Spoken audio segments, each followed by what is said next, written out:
Tertium Organum. P. de Ouspensky. El tercer canon del pensamiento. Una clave para los enigmas del mundo. Capítulo 22. Teosofía, de Max Muller. La India antigua. La filosofía del Vedanta. Tadvamasi. La percepción mediante la consciencia expandida como una realidad. La mística de diferentes épocas y pueblos. La semejanza de las experiencias. Tertium Organum como clave de la mística. Señales del mundo nouménico. El tratado de Plotino sobre la belleza inteligible como un sistema de lógica superior que no se entiende. La iluminación de Jacob Boehme. Un arpa de muchas cuerdas, de la que cada cuerda es un instrumento separado, mientras la totalidad es una sola arpa. La mística de la Filocalía. Sanaba Doroteus y otros. Clemente de Alejandría. Lao Tse y Chuang-Tse. Luz en el sendero y la voz del silencio. Los místicos mahometanos. La poesía de los sufíes. Los estados místicos bajo narcóticos. La revelación anestésica.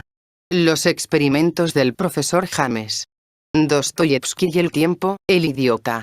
Influencia de la naturaleza sobre el alma del hombre. Hubiera sido muy interesante e importante efectuar un estudio histórico sobre la evolución de ideas y sistemas basados en la lógica superior, o derivados de ella. Pero esto es extremadamente difícil, casi imposible de hacer porque, después de todo, nada sabemos sobre el tiempo de origen, los métodos y las vías de transmisión de las ideas de los antiguos sistemas filosóficos y doctrinas religiosas. Hay muchas conjeturas y suposiciones concernientes a los modos de transmitir las ideas. Muchas de aquellas consideráronse más allá de toda duda, hasta que surgieron nuevas suposiciones para refutarlas. Las opiniones de los investigadores son muy divergentes acerca de muchas cuestiones y, en general, sería extremadamente difícil o incluso imposible hallar nuestro camino en este caos, si fuéramos a confiar solamente en el material accesible a la investigación lógica. No me detendré en la cuestión de la transmisión de las ideas desde el punto de vista histórico ni desde ningún otro. Además, mi examen de los sistemas referidos al mundo de las causas no pretende ser completo. No es una historia del pensamiento, sino meramente algunos ejemplos de diferentes tendencias de pensamiento que condujeron a similares resultados. En su libro Teosofía o Religión Psicológica, el célebre erudito Max Muller ofrece un interesantísimo análisis de las religiones místicas y los sistemas filosóficos afines a ellas, y presta especial atención a la India y sus enseñanzas. Lo que no podemos estudiar en otra parte que en la India es la influencia omniabsorbente que la religión y la filosofía pueden ejercer sobre la mente humana. Hasta donde podemos juzgar, una gran clase del pueblo de la India, no solo la clase sacerdotal, sino también la nobiliaria, no solo los hombres sino también las mujeres, jamás consideraron su vida sobre la tierra como algo real.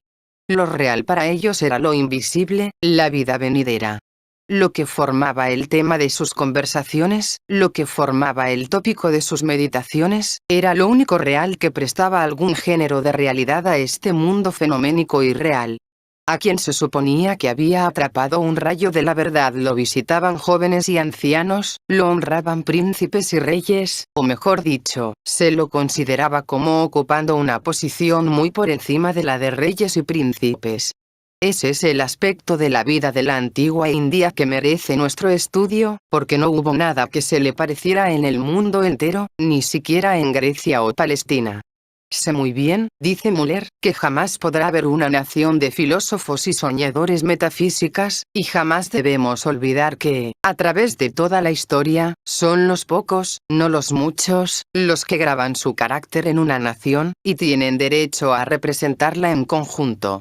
¿Qué sabemos de Grecia en la época de los filósofos jonios y eleáticos, salvo las sentencias de los 7 sabios? ¿Qué sabemos de los judíos en la época de Moisés, salvo las tradiciones conservadas en las leyes y los profetas?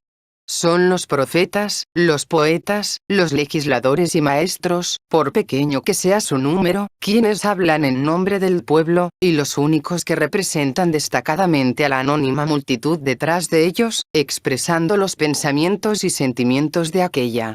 La filosofía india real, hasta en la forma embrional en que la hallamos en los Upanishads, se mantiene completamente por sí misma.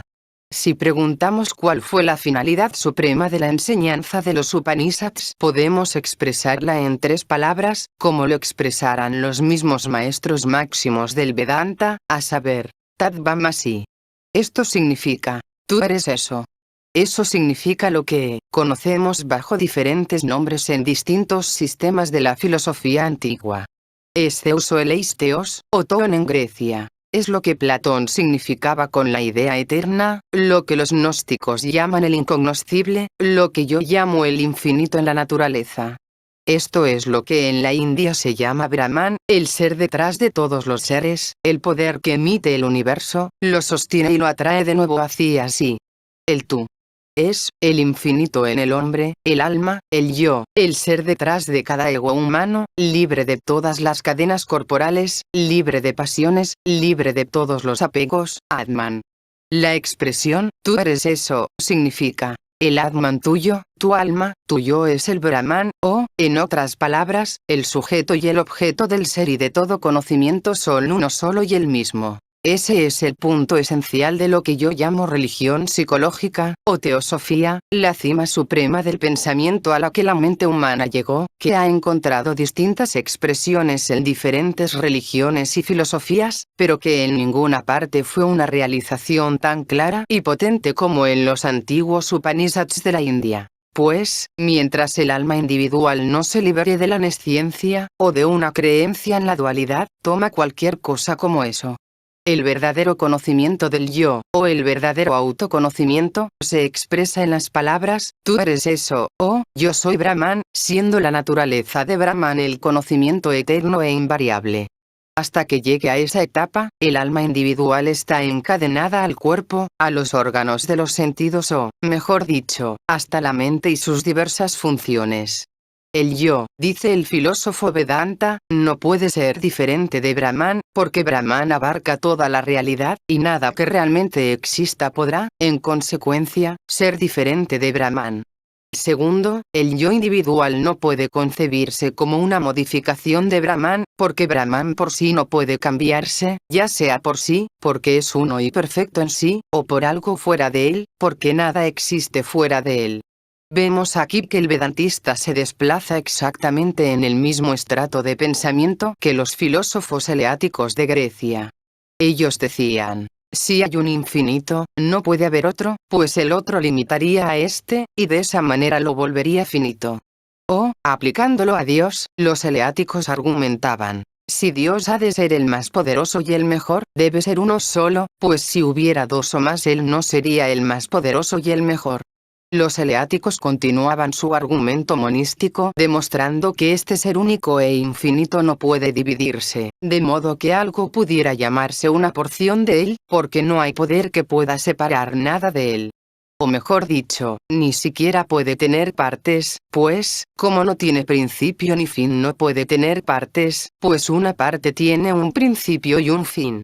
Estas ideas eleáticas, a saber, que hay y puede haber solo un ser absoluto, infinito, invariable, sin segundo, sin partes y pasiones, son las mismas que subyacen en los Upanishads y que fueron resueltas plenamente en los Vedanta Sutras. En la mayoría de las religiones del mundo antiguo, dice Müller, la relación entre el alma y Dios se representó como un retorno del alma a Dios. Un anhelo de Dios, un género de nostalgia divina, halla expresión en la mayoría de las religiones. Pero el camino que nos ha de conducir a casa, y la recepción que el alma puede esperar en casa del Padre, se representaron de modos muy distintos, en diferentes países e idiomas.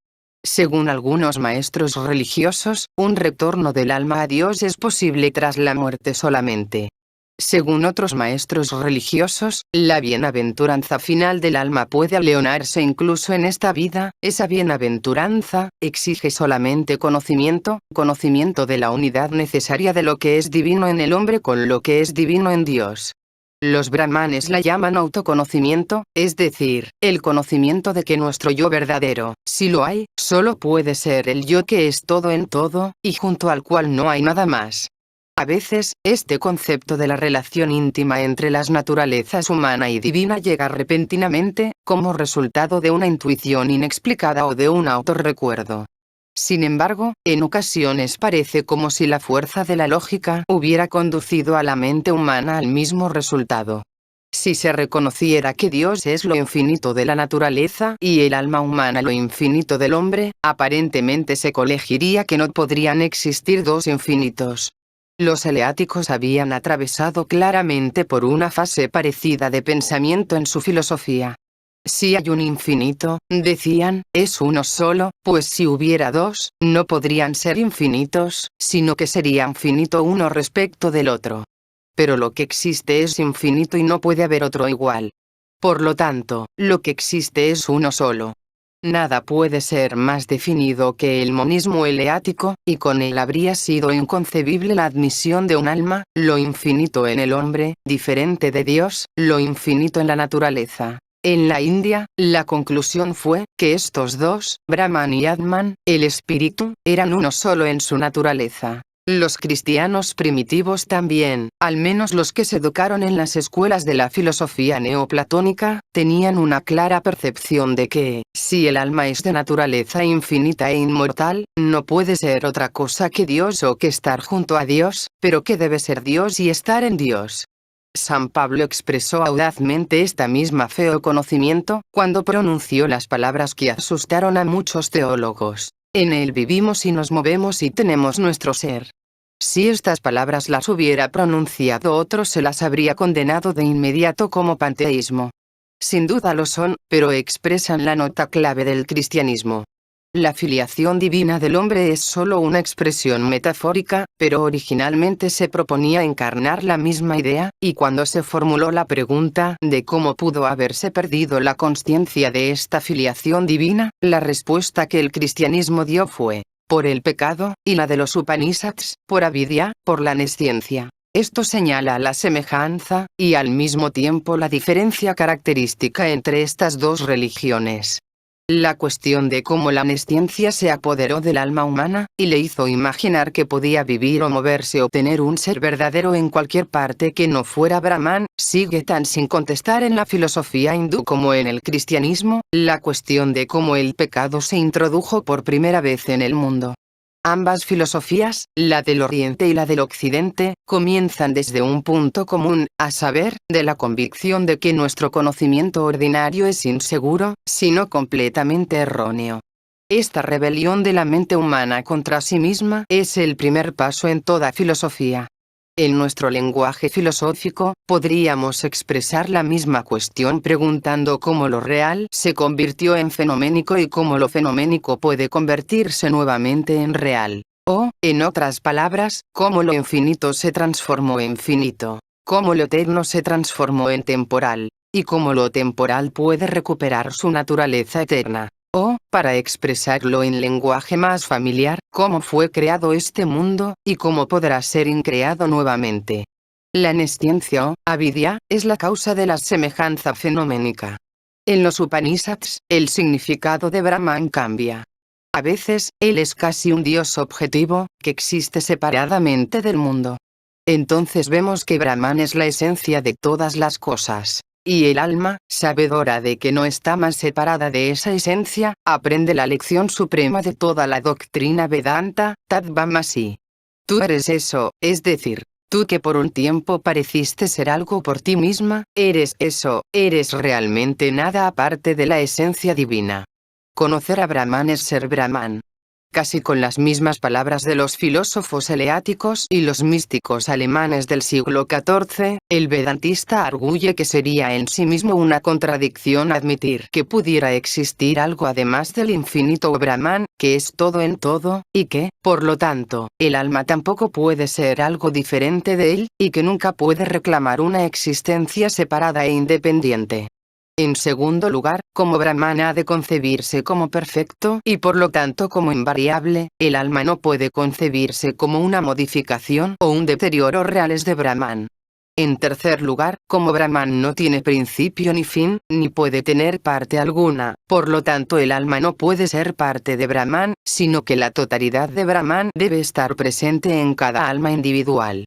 Esto es igual a la enseñanza de Platino, quien sostenía con igual coherencia que el ser verdadero está totalmente presente en cada parte del universo. La filosofía Vedanta se apoya en la convicción fundamental de que el alma y el ser absoluto o Brahman son uno solo en su esencia. El principio fundamental de la filosofía Vedanta es que, en realidad no existe ni puede existir nada salvo Brahman, que Brahman es todo. En la India, como en cualquier otra parte, el hombre imagina el principio que, en su carácter individual, corporal y espiritual, es algo que existe, y que todos los objetos del mundo externo también existen como objetos. La filosofía idealista eliminó este viejo prejuicio mundial más cabalmente en la India que en cualquier otra parte. La nesciencia, al crear la división entre el alma individual y Brahman, solo puede eliminarla la ciencia o el conocimiento, y este conocimiento, o vidya, lo imparte el Vedanta, que muestra que todo nuestro conocimiento ordinario es simplemente el resultado de la ignorancia o nesciencia, es incierto, engañoso y perecedero, o como deberíamos decir, es fenoménico, relativo y condicionado. El conocimiento verdadero, o el conocimiento completo, no puede ganarlo la percepción sensoria ni la inferencia. Según el vedantista ortodoxo, solo Sruti, o lo que se llama la revelación, puede impartir ese conocimiento y quitar la nesciencia que es innata en la naturaleza humana. Del Brahman superior nada puede predicarse salvo que es, y que a través de nuestra nesciencia, parece ser esto o aquello. Cuando a un gran sabio indio le pidieron que describiera a Brahman, simplemente permaneció en silencio. Esa fue su respuesta. Cuando se dice que Brahman es, eso significa al mismo tiempo que Brahman no es. Es decir, que Brahman no es nada de lo que se supone que existe en nuestras percepciones sensorias. Sea lo que fuere lo que pensemos de esta filosofía, dice Müller, no podemos negar su audacia metafísica y su coherencia lógica. Si Brahman es todo en todo, el uno sin segundo no puede decirse que exista nada que no sea Brahman. No hay cabida para nada fuera de lo infinito y lo universal, ni hay cabida para dos infinitos, para el infinito en la naturaleza y el infinito en el hombre. Hay, y puede haber un solo infinito, un solo Brahman. Este es el principio y el fin del Vedanta. Lo que a menudo se ha citado como el resumen más breve del Vedanta en un par de líneas, representa al Vedanta de Sankara, un comentarista e intérprete del Vedanta. Brahma es verdadero, el mundo es falso. El alma es Brahma y nada más. Este es realmente un resumen muy perfecto. Significa, lo que existe verdadera y realmente es Brahman, el único ser absoluto. El mundo es falso, o más bien no es lo que parece ser. O sea, todo lo que los sentidos nos presentan es fenoménico y relativo, y no puede ser otra cosa. Asimismo, el alma, o más bien el alma de todo hombre, en realidad no es sino Brahman. En relación con la cuestión del origen del mundo, dos famosos comentaristas del Vedanta, Sankara y Ramanuja, difieren, sosteniendo Ramanuja la teoría de la evolución, y Sankara la teoría de la ilusión. Es importantísimo observar que el vedantista no va tan lejos como ciertos filósofos budistas que consideran al mundo como simplemente nada. No, su mundo es real, solo que no es, o que parece ser. Sankara reclama para el mundo fenoménico una realidad suficiente para todos los fines prácticos, suficiente para determinar nuestra vida práctica, nuestras obligaciones morales. Hay un velo. Pero la filosofía Vedanta nos enseña que la luz eterna detrás de aquel podrá ser percibida siempre más o menos oscuramente o más o menos claramente, a través del conocimiento filosófico. Podrá ser percibida porque, en realidad, está siempre allí. Tal vez parezca extraño hallar los resultados de la filosofía de Kant y sus adherentes adelantada de esta manera bajo diversas expresiones en los Upanishads y en la filosofía Vedanta de la antigua India. En los capítulos sobre el Logos y sobre la teosofía cristiana, Max Müller dice que la religión es un puente entre lo visible y lo invisible, entre lo finito y lo infinito. En verdad, puede decirse que los fundadores de las religiones del mundo han sido todos constructores de puentes. Tan pronto como se reconoció la existencia del más allá, de un cielo sobre la tierra, de poderes por encima y por debajo de nosotros, pareció fijarse un gran abismo entre lo que recibía varios nombres, lo terreno y lo celestial, lo material y lo espiritual, lo fenoménico y lo nouménico, o mejor de todo, el mundo visible y el mundo invisible, y el objeto principal de la religión fue unir estos dos mundos nuevamente, ya sea mediante las bóvedas de la esperanza y el temor, o las férreas cadenas de los silogismos lógicos. La idea del logos representaba precisamente este puente. Asumió formas muy variadas que expresaban el primer pensamiento divino, y luego se personificaron y transformaron en el Hijo de Dios, encarnado en la tierra. Además, esta idea reunió en torno de ella los elementos mitológicos de las religiones antiguas. Entre los pensadores modernos, el célebre psicólogo profesor William James está más cerca que todos de las ideas de la teosofía de Max Muller. En el último capítulo de su libro Las variedades de la experiencia religiosa, el profesor James dice: los dioses guerreros y las fórmulas de las diversas religiones se anulan en realidad unos a otros, pero hay cierta liberación uniforme en la que todas las religiones parecen encontrarse. Esta es la liberación del alma. El hombre toma conciencia de que su parte superior es limítrofe y continua con una más de la misma calidad que funciona en el universo fuera de él, y con la que puede mantenerse en contacto operativo, de modo que salte por la borda y se salve cuando todo su ser interior se despedazó en el naufragio. ¿Cuál es la verdad objetiva del contenido de las experiencias religiosas? ¿Ese más es meramente una idea nuestra, o existe realmente? ¿Y de qué forma debemos concebir esa unión con ella de la que los genios religiosos están tan convencidos? Es al responder a estas preguntas que las diversas teologías cumplen su trabajo teórico y sus divergencias se ponen más en evidencia. Todas concuerdan en que ese más existe realmente, aunque algunas de ellas sostienen que existe en forma de un dios personal o de dioses personales, mientras otras se contentan con concebirlo como una corriente de tendencia ideal, y sus diferencias especulativas aparecen más claramente cuando tratan sobre la experiencia de la unión. Sobre esta cuestión, el panteísmo y el teísmo, la naturaleza y el segundo nacimiento, las obras y la gracia y el karma, la inmortalidad y la reencarnación, mantienen inveteradas disputas. Yo propuse la idea, dice el profesor James, de que una ciencia imparcial de las religiones podría entresacar de sus discrepancias un cuerpo común de doctrina que también podría formularlo en términos que no sería menester que la ciencia física los objetara. Y dije que esto, la ciencia de las religiones, lo podría adoptar como su hipótesis conciliatoria, y recomendarlo como creencia general. Permitidme proponer, como hipótesis, que sea lo que fuere en su aspecto más distante, el más con el que en la experiencia religiosa nos sentimos conectados es en su aspecto más cercano, la continuación subconsciente de nuestra vida consciente. La persona consciente es continua con un yo más vasto. Me parece que los límites más distantes de nuestro ser se hunden en una dimensión de la existencia completamente distinta del mundo sensible y meramente comprensible. Denominad la región mística, o región sobrenatural, o lo que decidáis, pertenecemos a ella en un sentido más íntimo que en el que pertenecemos al mundo visible, pues pertenecemos en el sentido más íntimo donde quiera que pertenezcan nuestros ideales. La comunión con este mundo invisible es un proceso real con resultados reales.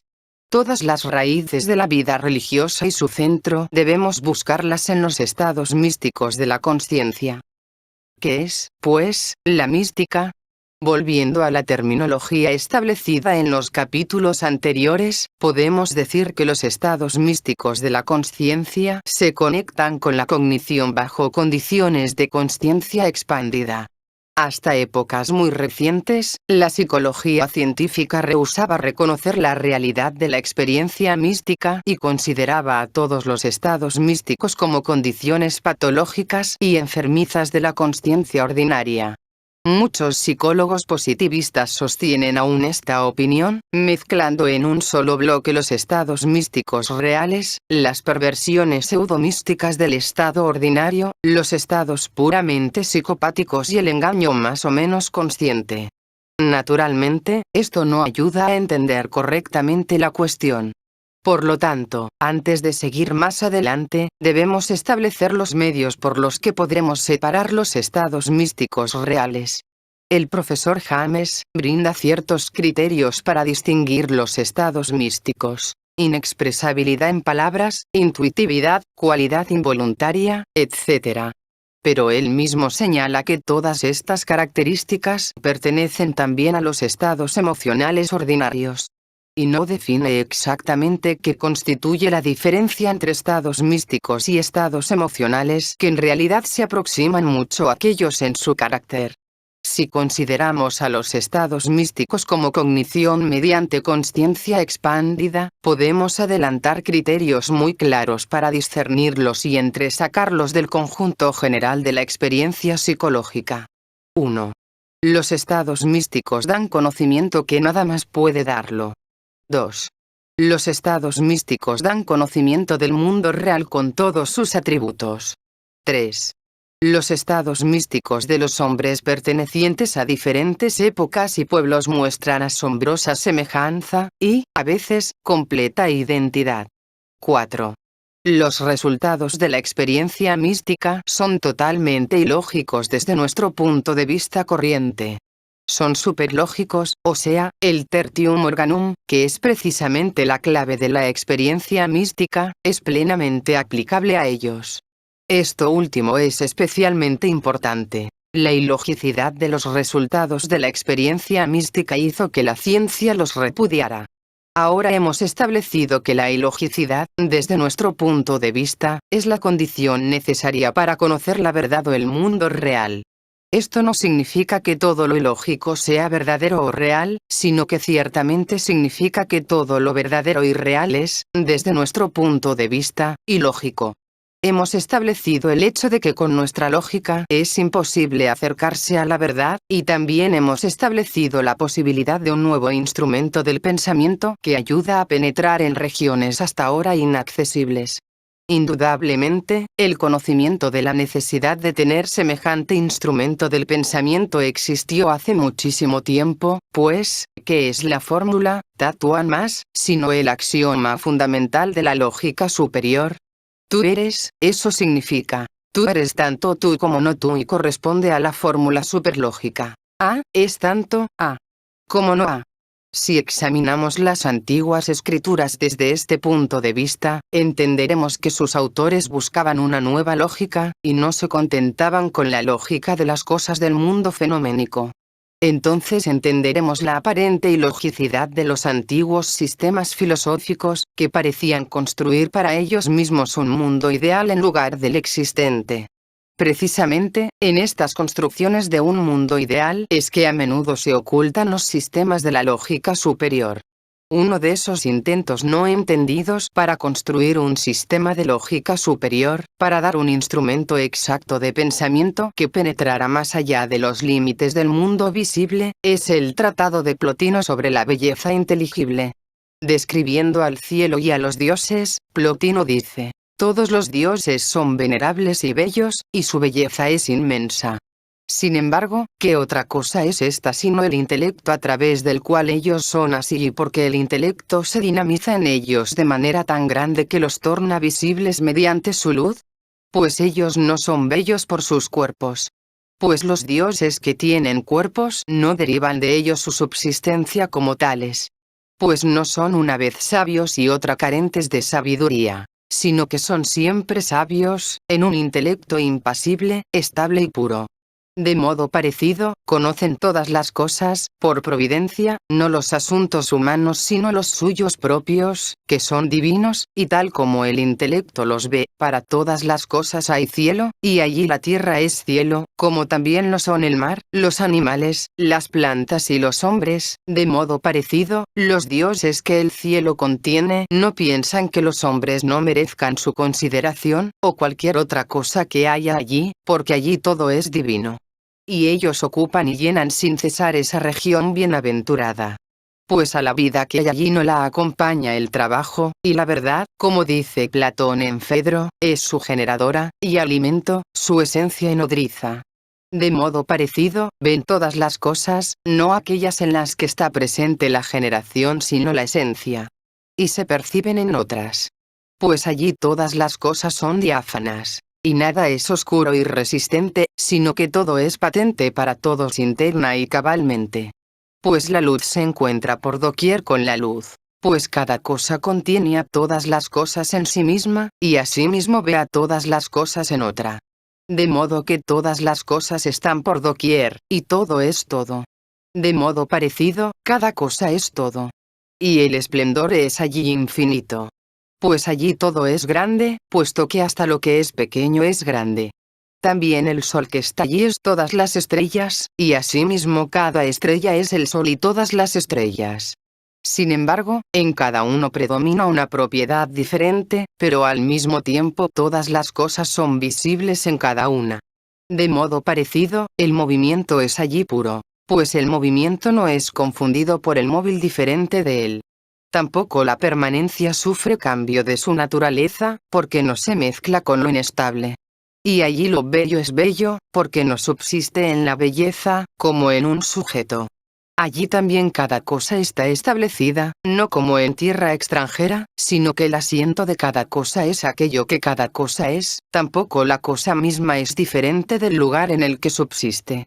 Pues su sujeto es el intelecto, y ella misma es intelecto, pero allí cada parte procede siempre del todo, y es al mismo tiempo cada parte y el todo.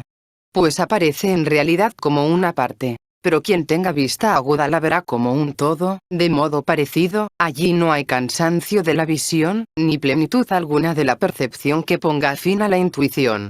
Pues allí no hay vacío alguno que cuando se llene pueda hacer que la energía visiva cese, ni esto es una cosa y aquello otra, como para hacer que una parte de una cosa no sea amigable con la de otra. Y eso, el conocimiento, que allí es insaciable lo es porque su plenitud nunca le hace menospreciar aquello que lo llena.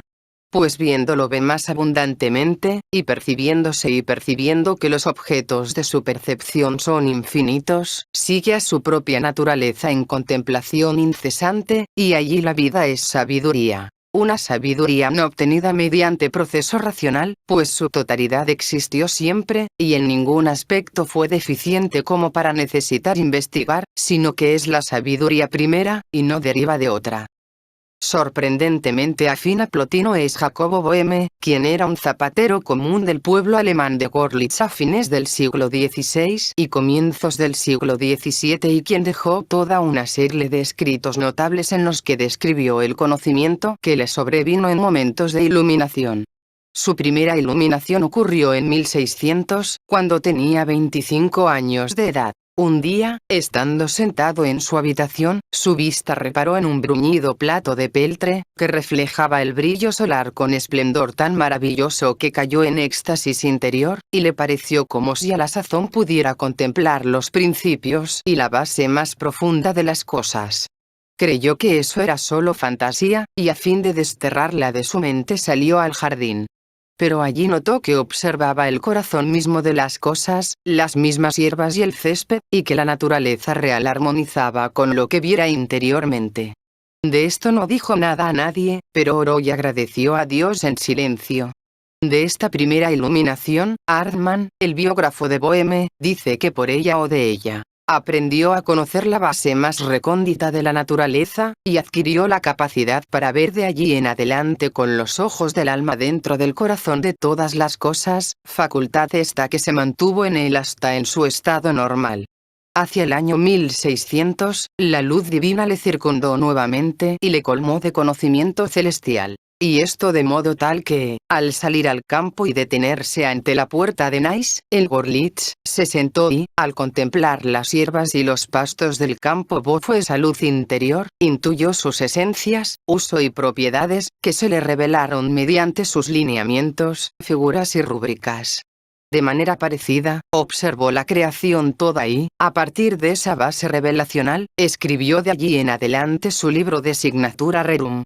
Cuando aquellos misterios se revelaron a su entendimiento, experimentó gran gozo, pero regresó a su hogar, cuidó de su familia y vivió en gran paz y silencio, sin confiar a nadie estos prodigios que le sobrevinieron, hasta que en el año 1610, al introducirse de nuevo en la luz, y para que los misterios que se le revelaban no siguieran de largo como una corriente, y más bien como una recordación que con el propósito de publicación alguna, escribió su primer libro Aurora, o El Rojo de la Mañana. En 1600, la primera iluminación no fue completa. 10 años más tarde, en 1610, tuvo otra notable experiencia interior.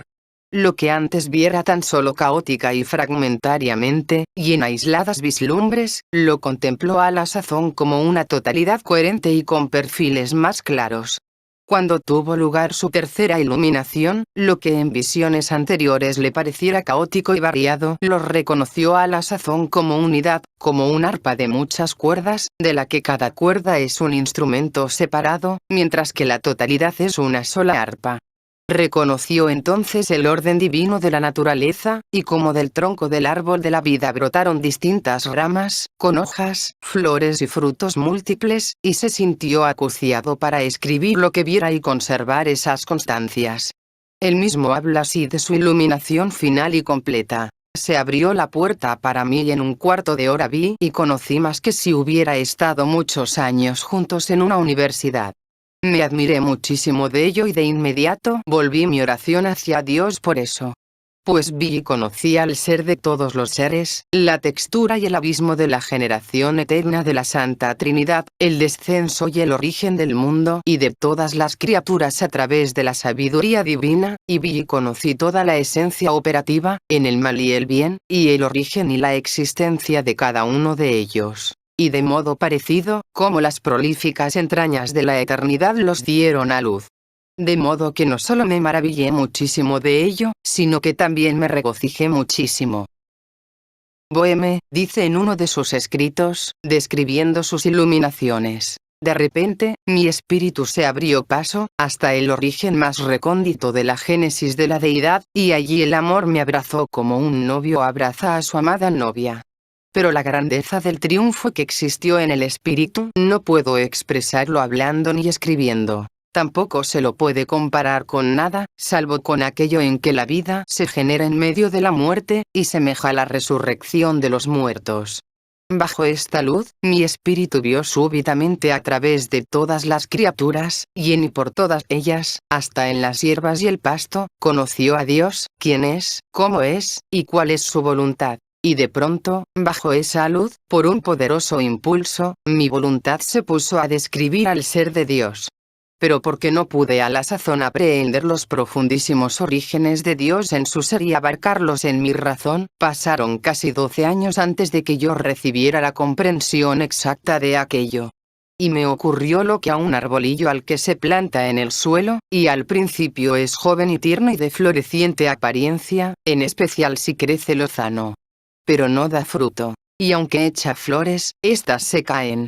Asimismo, soplan sobre él muchos cierzos, escarchas y nieves antes de que se desarrolle y dé fruto.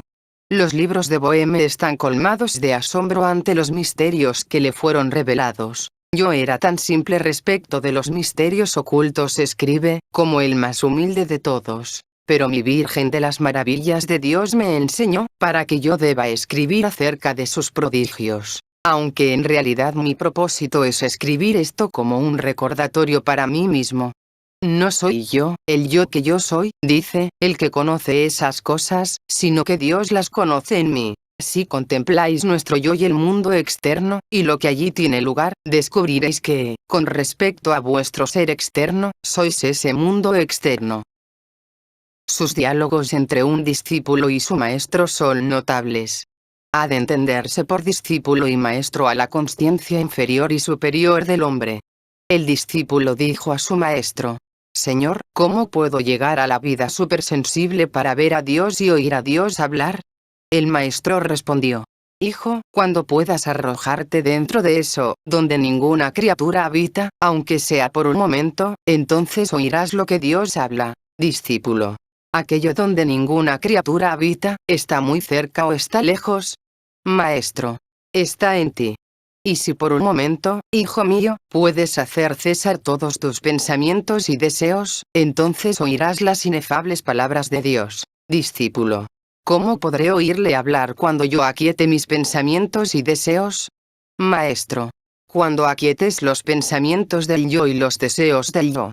Cuando tu intelecto y tu voluntad estén quietos y pasivos ante las expresiones del Verbo y Espíritu eternos. Y cuando tu alma vuele por encima de lo que es temporal, con los sentidos externos y la imaginación, cerrados por una santa abstracción, entonces se revelarán en ti la audición, la visión y el habla eternos, y así Dios oye y ve a través de ti, siendo ahora el órgano de su espíritu, y así Dios habla en ti, y musita a tu espíritu, y tu espíritu oye su voz.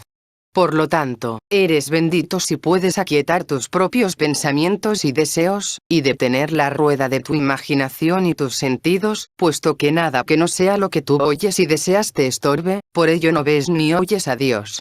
Discípulo. Amado Maestro, no puedo soportar más que algo me distraiga. ¿Cómo podré hallar el camino más próximo a ello? Maestro. Donde el camino es más arduo, recórrelo, y lo que el mundo desecha, álzalo. Y lo que el mundo hace, no lo hagas. Más bien, en todas las cosas marcha en sentido contrario al mundo. De ese modo, llegas al camino más próximo a lo que estás buscando. Discípulo. ¿Cómo puedo llegar a la unidad de la voluntad, y cómo ingresar en la unidad de la visión? Maestro. Observa lo que digo. El ojo derecho mira delante de ti en la eternidad. El ojo izquierdo mira detrás de ti en el tiempo. Si ahora sufres porque estás mirando siempre en la naturaleza, y en las cosas del tiempo, será imposible que llegues a la unidad, lo cual tú lo deseas. Recuerda esto, y vigila. No consientas que tu mente ingrese ni se llene con lo que está fuera de ti. Tampoco mires detrás de ti, que tu ojo izquierdo no te engañe fabricándote continuamente una representación tras otra, y agitando de ese modo un ferviente anhelo de propiedad personal. Más bien deja que tu ojo derecho mande a tu ojo izquierdo, pero nunca llegarás a la unidad de la visión o a la uniformidad de la voluntad, salvo, introduciendo el ojo del tiempo en el ojo de la eternidad, y descendiendo luego por medio de estos unidos a través de la luz de Dios dentro de la luz de la naturaleza. El tercer diálogo es entre Junio, un estudiante, y Teóforo, su maestro, respecto al cielo y al infierno. El estudiante preguntó a su maestro: ¿dónde va el alma cuando el cuerpo muere?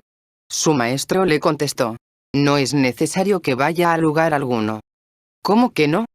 Dijo el inquisitivo Junio: al morir, el alma no debe abandonar al cuerpo e ir al cielo o al infierno. No es menester que vaya, replicó el venerable Teóforo, el alma tiene el cielo y el infierno dentro de ella antes, tal como está escrito, y según se manifieste en ella uno de los dos, el cielo o el infierno, allí está el alma. Los extractos aquí citados bastan para indicar el carácter de los escritos de un zapatero sin educación, proveniente de un pueblito provinciano de la Alemania de los siglos XVI al XVII. Boheme es notable por la pronunciada intelectualidad de sus comprehensiones, aunque en ellas el elemento moral es también muy fuerte. En el libro ya mencionado, The Varieties of Religious Experience, el profesor William James se detiene con gran atención en la mística cristiana, que contribuyó muchísimo al establecimiento del aspecto cognoscitivo de la mística. De él tomó la descripción de las experiencias místicas de ciertos santos cristianos. Un día, San Ignacio le confesó al padre Laínez que una sola hora de meditación en Manresa le había enseñado más verdad sobre las cosas celestiales que todas las enseñanzas juntas de todos los doctores que pudieran haberle enseñado. Un día, estando en oración, en los escalones del coro de la iglesia dominica, vio claramente el plan de la sabiduría divina en la creación del mundo. En otra ocasión, durante una procesión, su espíritu se extasió en Dios, y le fue dado contemplar, en forma e imágenes adaptadas al débil entendimiento de un habitante de esta tierra, el profundo misterio de la Santa Trinidad. Esta última visión inundó con tal dulzura su corazón que, en ocasiones posteriores, el solo recordarla le hacía derramar abundantes lágrimas. De modo parecido ocurrió con Santa Teresa, quien escribe: Un día, estando en oración, me fue concedido percibir en un solo instante cómo se ven y contienen todas las cosas en Dios. No las percibí en su forma propia, pero no obstante la visión que tuve de ellas fue de soberana claridad, y permaneció vividamente grabada en mi alma. Es una de las más señaladas de todas las gracias que el Señor me ha concedido. La visión fue tan sutil y delicada que el entendimiento no puede captarla. Ella sigue diciendo que fue como si la deidad fuera un diamante enorme y soberanamente límpido, en el que todas nuestras acciones estaban contenidas de tal modo que la plena pecaminosidad de éstas se patentizaba como nunca antes. Otro día, ella relata: nuestro Señor me hizo comprender de qué modo es que un solo Dios puede estar en tres personas. Me lo hizo ver tan claramente que quedé tan extremadamente sorprendida como consolada, y ahora, cuando pienso en la Santa Trinidad, o oigo hablar de ella, entiendo cómo las tres personas forman un solo Dios y experimento una felicidad inefable. El profesor James señala que la mística cristiana está muy próxima a los Upanishads y al Vedanta. La principal fuente de la mística cristiana es Dionisio el Areopagita, quien describe a la verdad absoluta mediante negativas exclusivamente. La causa de todas las cosas no es el alma ni el intelecto. Tampoco tiene imaginación, opinión, razón o inteligencia. Tampoco es razón ni inteligencia, ni se la habla ni piensa. No es número ni orden, ni magnitud, ni pequeñez, ni igualdad, ni desigualdad, ni semejanza, ni disimilitud. No está de pie, ni se mueve, ni reposa, no es esencia, ni eternidad, ni tiempo. Ni siquiera le pertenece el contacto intelectual. No es ciencia ni verdad, no es siquiera realeza ni sabiduría. No es uno. No es unidad, no es divinidad o bondad. Ni siquiera es espíritu como lo conocemos nosotros. Los escritos de los místicos de la Iglesia Ortodoxa están reunidos en libros, llamados Filocalia, que abarcan 5 grandes tomos, de difícil lectura. He tomado unos pocos ejemplos de mística profunda y sutil del libro Superconsciousness and Wise Attainment, de M.V. Lodizensky, quien estudió Filocalia y encontró allí notables ejemplos de pensamiento filosófico. Dice Agua Doroteus, siglo VII. Imaginad un círculo, con su centro en el medio, y radios o rayos que salen de este centro.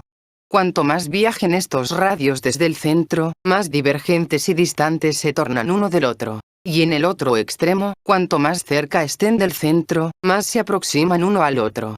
Imaginad ahora que este círculo es el mundo, que su medio mismo es Dios, y que las líneas rectas, radios, que salen del centro hacia la circunferencia, o que van de la circunferencia hacia el centro, son los senderos de las vidas de los hombres. Y aquí también, cuanto más lejos los santos penetran dentro del círculo hacia su medio, deseando acercarse a Dios, más cerca, según la profundidad de esta penetración, llegan a Dios y uno del otro. Entended de modo parecido respecto a salir del centro. Cuanto más se retiran de Dios, en la misma medida, más se retiran uno del otro, y en la medida en que se retiran uno del otro, así se retiran de Dios. Tal es también la propiedad del amor. En la medida en que nos retiremos y no amemos a Dios, cada uno de nosotros está también lejos de su prójimo.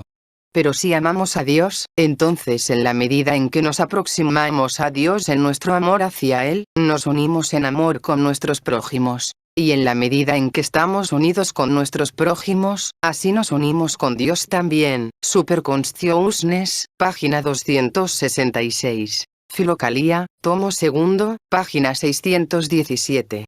Oíd ahora, dice San Isaac de Siria, siglo VI, cómo un hombre se sutiliza, adquiere lo que es del espíritu y, en su vida, se vuelve afín a los poderes invisibles, cuando la visión se remontó por encima de las cosas terrenas y los cuidados de los hechos terrenos, cuando empieza a poner a prueba sus pensamientos sobre lo que está dentro, oculto a los ojos, cuando se proyecta hacia lo alto, y la fe la conduce en su preocupación por la vida venidera, en su anhelo por lo que nos prometieron, y en su búsqueda de misterios ocultos, entonces la fe misma consume este conocimiento y se transforma. De esta manera, el conocimiento nace de nuevo, volviéndose enteramente del espíritu. Entonces, puede remontarse en alas introduciéndose en las regiones de los espíritus incorpóreos, puede tocar las profundidades del mar intangible, representando en la mente los actos maravillosos del gobierno divino en las naturalezas de los seres pensantes y sensibles, y puede salir en busca de misterios espirituales que una mente simple y sutil puede comprender. Entonces, los sentidos interiores despiertan ante el hecho espiritual, tal como serán en la vida inmortal e imperecedera. Porque, incluso en este mundo, experimentó, por decirlo así en secreto, una resurrección mental, como prenda verdadera de la resurrección general. Superconsciousness, página 370. Filocalia, tomo segundo, página 658. Cuando la gracia del Espíritu Santo, dice Maxim Kapsokalivit, desciende en alguien, no le muestra nada de las cosas ordinarias de este mundo sensible, sino que le hace ver cosas que nunca vio ni imaginó.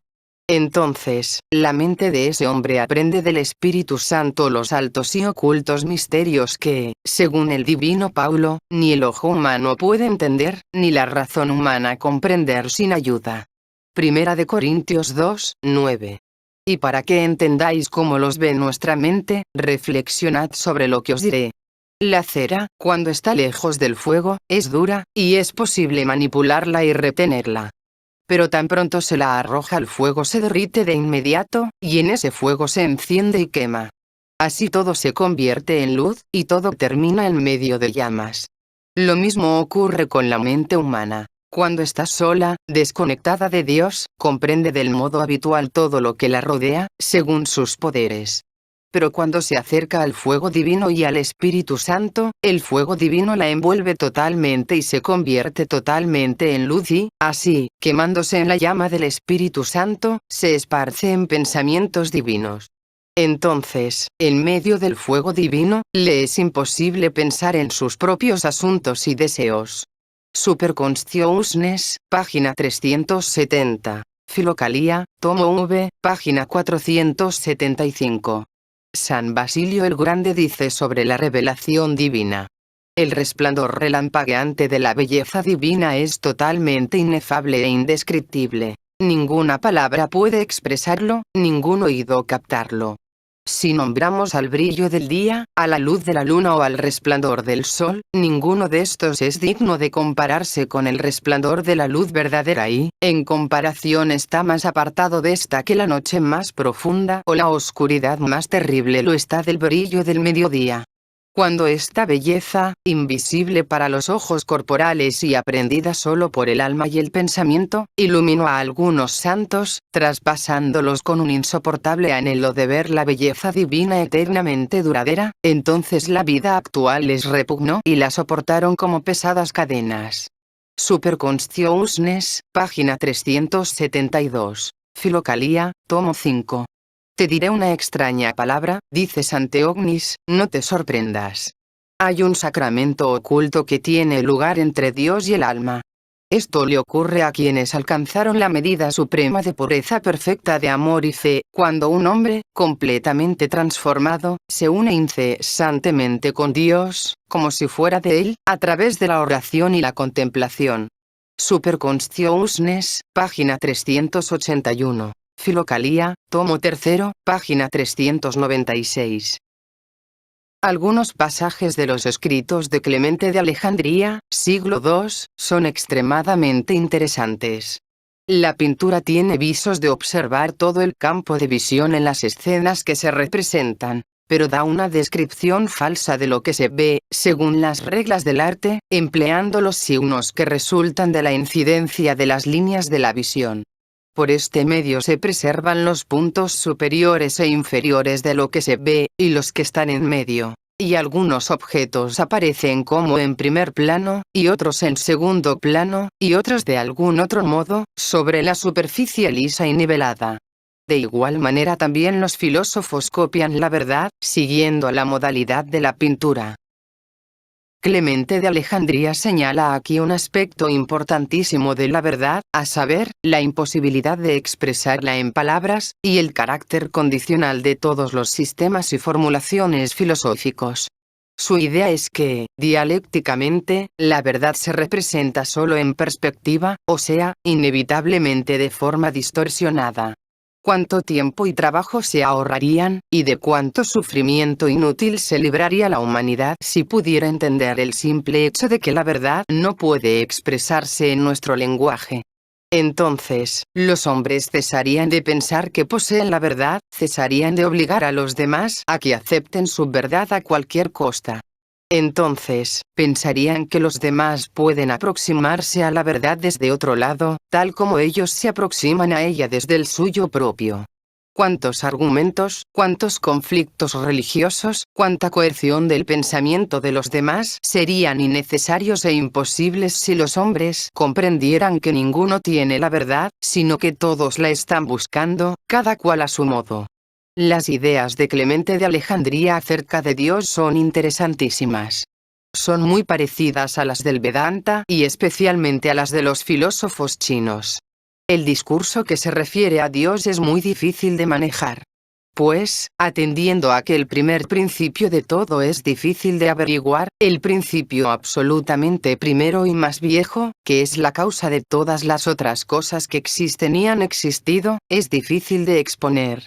Pues, ¿cómo podrá expresarse lo que no tiene género, diferencia, especie, individuo ni número? Y que no es un acontecimiento ni aquello a lo cual un acontecimiento le sucede. Nadie puede expresar a él totalmente, pues, teniendo en cuenta su grandeza. Él se clasifica como el todo y es el Padre del universo. Tampoco ha de predicarse parte alguna de él, pues el uno es indivisible, y por tanto es también infinito, no considerado con referencia a la inescrutabilidad, sino con referencia a que existe sin dimensiones y no tiene límite. Y, por tanto, no tiene forma ni nombre. Y si nosotros lo denominamos, no lo hacemos con propiedad, denominándolo ya sea el uno, el bueno, la mente, el ser absoluto, Padre, Dios, Creador, o Señor. Nosotros hablamos no como si suministráramos su nombre, sino que por necesidad usamos nombres buenos, a fin de que la mente los tenga como puntos de apoyo, para no errar en otros aspectos. Entre los filósofos místicos chinos, llaman nuestra atención Lao Tse, siglo VI a.C., y Chuang-Tze, siglo IV a.C., debido a la claridad de su pensamiento y la extraordinaria sencillez con que expresan las más profundas doctrinas del idealismo. Sentencias de Lao Tse. El Tao que puede expresarse en palabras, no es el Tao eterno. El nombre que puede pronunciarse no es su nombre eterno. Tao elude al sentido de la vista, y por tanto se llama incoloro. Elude al sentido del oído, y por tanto se llama insonoro. Elude al sentido del tacto, y por tanto se llama incorpóreo. Estas tres cualidades no pueden aprehenderse, y por ende pueden fundirse en unidad. Incesante en la acción, no puede denominársele, pero retorna nuevamente a la nada. Podemos llamarlo la forma de lo informe, la imagen de lo sin imagen, lo fugaz y lo indeterminable. Hay algo caótico, pero completo, que existió antes que el cielo y la tierra. Oh, cuán quieto e informe es, estando solo sin cambiar, llegando a todas partes sin sufrir daño. No conozco su nombre. Para designarlo lo llamo Tao.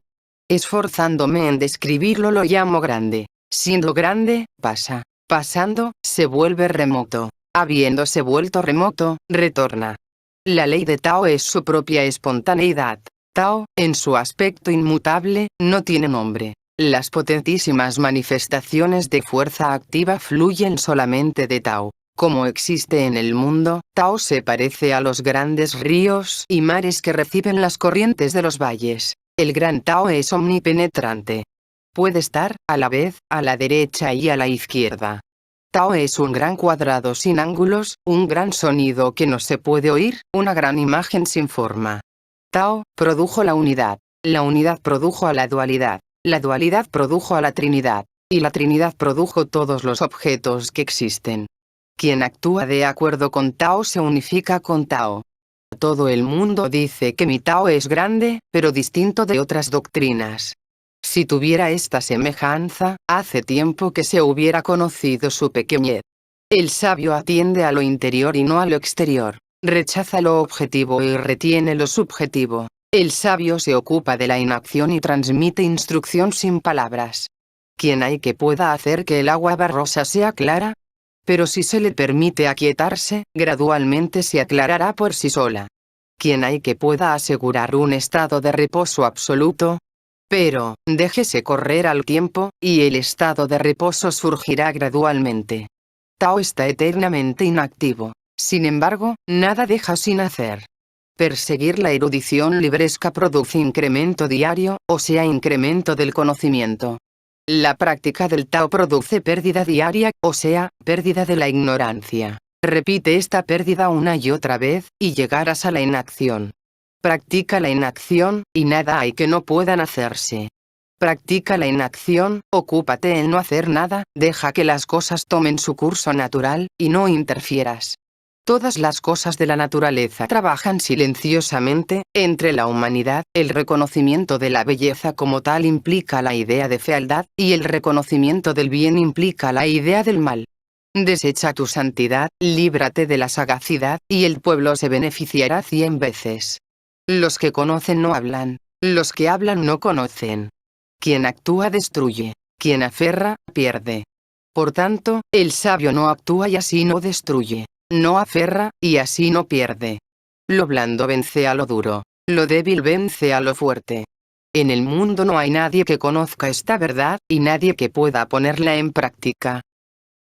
Reflexiones de Chuang-Tzu. No puedes hablar de océano a una rana de pozo, a la criatura de una esfera más estrecha. No puedes hablar de hielo a un insecto de verano, a la criatura de una estación. No puedes hablar de Tao a un pedagogo. Su perspectiva es demasiado restringida. Pero, ahora que emergiste de tu estrecha esfera y viste al gran océano, conoces tu propia insignificancia, y puedes hablarte de grandes principios. Las dimensiones son ilimitadas. El tiempo es interminable. Las condiciones no son invariables. Los términos no son finales. Nada hay que no sea objetivo. Nada hay que no sea subjetivo. Pero es imposible empezar desde lo objetivo. Solo desde el conocimiento subjetivo es posible avanzar hacia el conocimiento objetivo. Cuando lo subjetivo y lo objetivo estén sin sus correlativos, ese es el eje mismo del Tao. Tao tiene sus leyes y sus evidencias. Está exento de acción y de forma. Puede ser obtenido, pero no puede ser visto. Los seres espirituales extraen de él su espiritualidad. Para Tao, ningún punto en el tiempo es hace mucho. Tao no puede ser existente. Si fuera existente, no podría ser inexistente. El nombre mismo de Tao se adapta solo por conveniencia. La predestinación y el azar se limitan a las existencias materiales. ¿Cómo podrán aplicarse al infinito? Tao es algo que está más allá de las existencias materiales. No puede transmitirse mediante palabras ni silencio. Su naturaleza trascendental puede aprehenderse en el estado que no es lenguaje ni silencio. En la literatura teosófica contemporánea se destacan, entre el resto, dos libritos: La voz del silencio, de H.P. Blavatsky, y Luz en el sendero, de Mabel Collins. Ambos contienen sensaciones místicas muy genuinas. La voz del silencio. Quien oiga la voz del silencio, el sonido insonoro, y la comprenda, tiene que instruirse sobre la naturaleza de la concentración intensa y perfecta de la mente sobre algún objeto interior, acompañada de una abstracción completa de todo lo perteneciente al universo externo, o al mundo de los sentidos. Tras volverse indiferente a los objetos de la percepción, el discípulo deberá buscar al Raja de los sentidos, al productor de los pensamientos, quien despierta la ilusión. La mente es la mayor asesina de lo real. Que el discípulo mate a la asesina. Pues, cuando su forma le parezca irreal, como al despertar lo son todas las formas que ve en sueños. Cuando haya cesado de oír a los muchos, puede discernir al uno. El sonido interior que mata al exterior. Solo entonces, y no hasta entonces, abandonará la región de lo falso, para ingresar en el reino de lo verdadero. Antes de que el alma pueda ver, deberá alcanzarse la armonía interior, y los ojos carnales deberán cegarse a toda ilusión.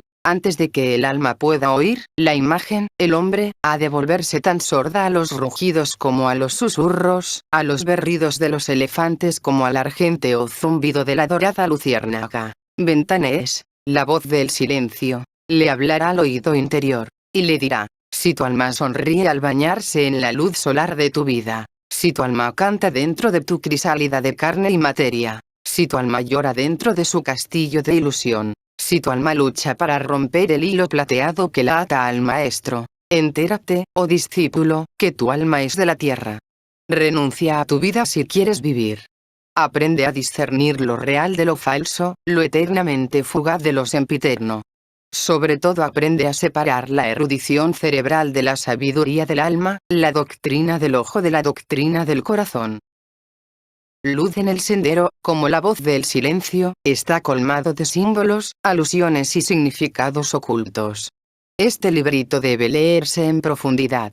Su significado ora desaparece, ora aparece nuevamente. Se lo debe leer con una especial disposición anímica. Luz en el sendero prepara al discípulo para su encuentro con el maestro, o sea, prepara a la consciencia corriente para que comulgue con la consciencia superior. Según la autora de Luz en el Sendero, el término maestro se emplea como el símbolo de la vida divina. Luz en el sendero. Antes que los ojos puedan ver, deben ser incapaces de lágrimas. Antes que el oído pueda oír, debe haber perdido su sensibilidad. Antes que la voz pueda hablar en presencia de los maestros, deberá haber perdido la facultad de herir. Antes que el alma pueda estar en presencia de los maestros, sus pies deberán haberse lavado en la sangre del corazón. Mata todo sentido de separación. Desea solamente lo que existe dentro de ti. Desea solamente lo que está más allá de ti. Desea solamente lo que es inalcanzable. Pues, dentro de ti está la luz del mundo. Si eres incapaz de percibirla dentro de ti, es inútil que la busques en otra parte, es inalcanzable porque retrocede eternamente. Entrarás en la luz, pero jamás tocarás la llama. Busca el camino, busca la flor para que florezca en el silencio que sigue a la tormenta, no hasta entonces. Y en ese silencio profundo se producirá el misterioso acontecimiento que demostrará que se encontró el camino. Llámala como quieras, es una voz que habla donde nadie habla, es un mensajero que llega, un mensajero sin forma ni sustancia, o es la flor del alma que se abrió. Ninguna metáfora puede describirla.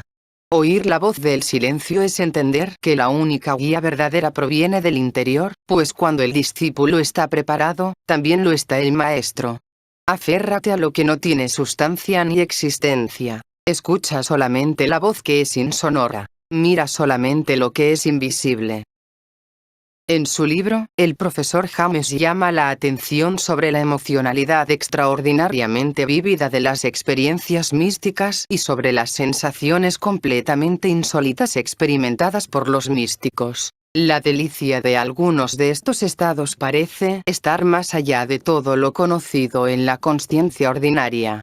Evidentemente, abarca las sensibilidades orgánicas, pues se habla como de algo demasiado extremado como para soportarlo, y como si lindase con el dolor corporal. Pero es un deleite demasiado sutil y agudo para que las palabras corrientes lo denoten. El contacto con Dios, las heridas de su lanza, las referencias a embriaguez y unión nupcial tienen que figurar en la fraseología con la que esto se simboliza.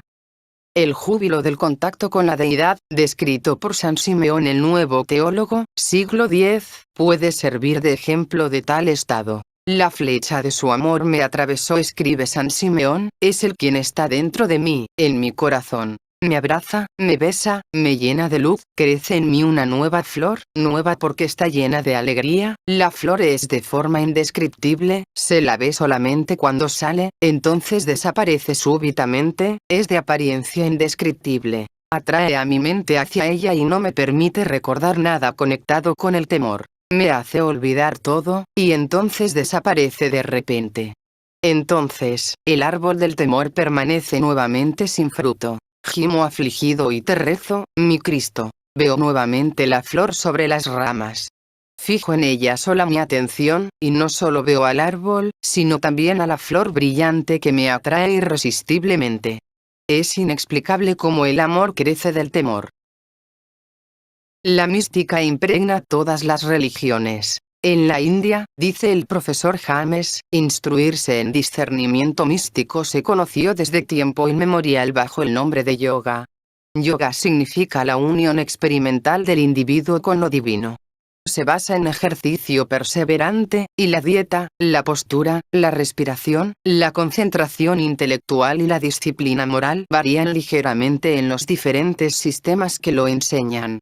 El yogi, o discípulo, que por este medio venció las obstrucciones de su naturaleza inferior suficientemente, entra en las condiciones denominadas samadhi y llega a enfrentarse con hechos que ni el instinto ni la razón podrán conocer jamás. Cuando un hombre sale del samadhi, los vedantistas nos aseguran que permanece iluminado, sabio, profeta, santo, con todo su carácter cambiado, con su vida cambiada, iluminada. Los budistas emplean la palabra samadhi lo mismo que los hindúes, pero dhyana es su palabra especial para los estados superiores de contemplación. Menciónanse estados de contemplación superiores aún, una región en la que no existe nada, y donde quien medita dice, allí no existe absolutamente nada y se detiene. Luego, llega a otra región donde dice, no hay ideas ni ausencia de ideas, y se detiene nuevamente. Luego, otra región en la que, habiendo llegado al fin de idea y de percepción, se detiene finalmente. Parecería que esto no es aún nirvana, pero estaría tan cerca de este como esta vida lo permite. En el mahometanismo hay también mucha mística. La expresión más característica de la mística mahometana es el sufismo persa. El sufismo es, a la vez, una secta religiosa y una escuela filosófica de carácter idealista elevadísimo, que luchó tanto contra el materialismo como contra el estrecho fanatismo y la comprensión literal del Corán. Los sufíes interpretaron místicamente al Corán. El sufismo es el libre pensamiento filosófico del mahometanismo, unido a su peculiar poesía simbólica y vívidamente sensual que ha ocultado siempre su significado místico. La época en que floreció el sufismo fue en los primeros siglos del segundo milenio de la era cristiana. El sufismo siguió siendo incomprensible para el pensamiento europeo durante largo tiempo. Desde el punto de vista de la teología y la moralidad cristianas, es inadmisible una combinación de sensualidad y éxtasis religioso.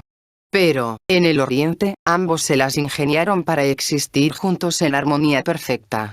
En el mundo cristiano, a lo carnal se lo consideró siempre enemigo de lo espiritual. En el mundo musulmán, a lo carnal y sensual se lo aceptó como símbolo de lo espiritual. La expresión de las verdades religiosas y filosóficas en el lenguaje del amor fue una costumbre muy vastamente difundida en el Oriente. Estas son las flores orientales de la elocuencia. Todas las alegorías, todas las metáforas se tomaron del amor.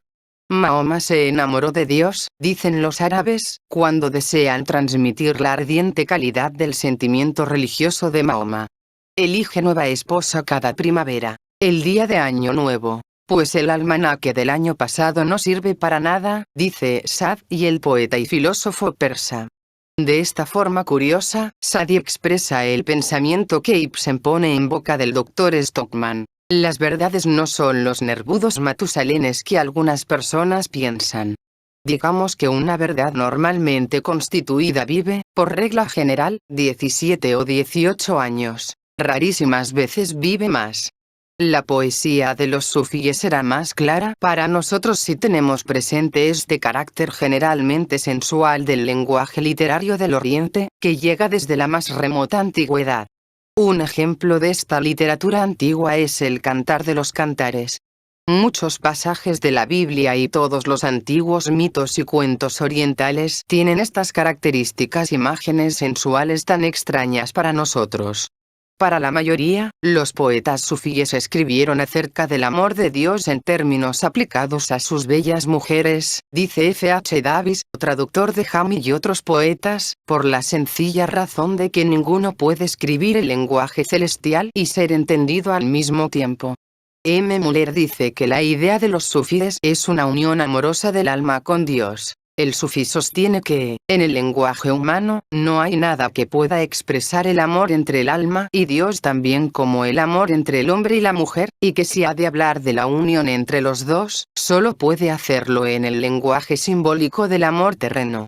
Cuando leamos alguna arrobada poesía sufí, deberemos recordar que los poetas sufíes emplean una cantidad de expresiones que, en su idioma, tienen un reconocido significado.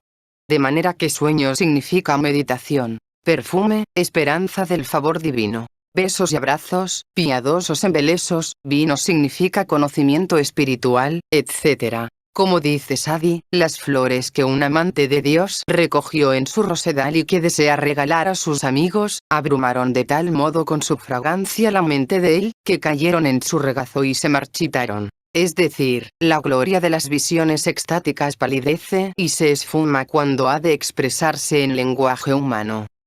Hablando en general, en el sufismo, la poesía y la mística se funden más que en ninguna otra parte del mundo. Los poetas sufíes llevaron a menudo vidas extrañas como ermitaños, anacoretas y peregrinos, cantando al mismo tiempo al amor, a la belleza de las mujeres, al perfume de las rosas y del vino. Jalal ad-Din Rumi describe la unión del alma con Dios del siguiente modo. Una mañana temprano, una amada le dijo a su amante para ponerle a prueba: «Oh, fulano, hijo de futano, me pregunto si me amas más a mí o te amas más a ti mismo. Dime la verdad, oh ardiente amante». Y éste le contestó: «Estoy tan enteramente absorbido en ti que estoy lleno de ti de la cabeza a los pies. De mi existencia nada queda salvo el nombre, en mi ser no hay nada aparte de ti. Oh, objeto de mi deseo. Por lo tanto, estoy de tal manera perdido en ti, como una piedra, que se transformó en un rubí puro, se llena con la brillante luz del sol». En dos célebres poemas de Jami, siglo XV, Salamani Afzal, y Yusufi Zulaika, La ascensión del alma, descríbense con las formas más apasionadas su purificación y su unión con Dios. En su libro, The Varieties of Religious Experience, el profesor James presta mucha atención a los estados místicos bajo los efectos de narcóticos. Tratase de un campo que hace tiempo que la opinión pública y la filosofía ética estigmatizaron como patológico, aunque la práctica privada y ciertas clases líricas de poesía aún parezcan dar testimonio de su idealidad. El óxido nitroso y el éter, especialmente el primero, cuando se diluyen suficientemente con el aire, estimulan la consciencia mística en grado extraordinario. A quien lo inhala parece revelársele la verdad cada vez más profundamente. Sin embargo, esta verdad se esfuma, o escapa, en el momento de volver en sí, y si subsisten algunas palabras con que pareció recubrirse, resultan ser el desatino más variado.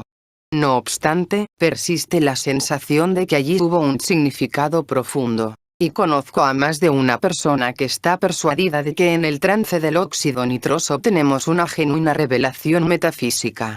Hace algunos años, yo mismo efectué algunas observaciones sobre este aspecto de la intoxicación con óxido nitroso, informando sobre ellas por escrito.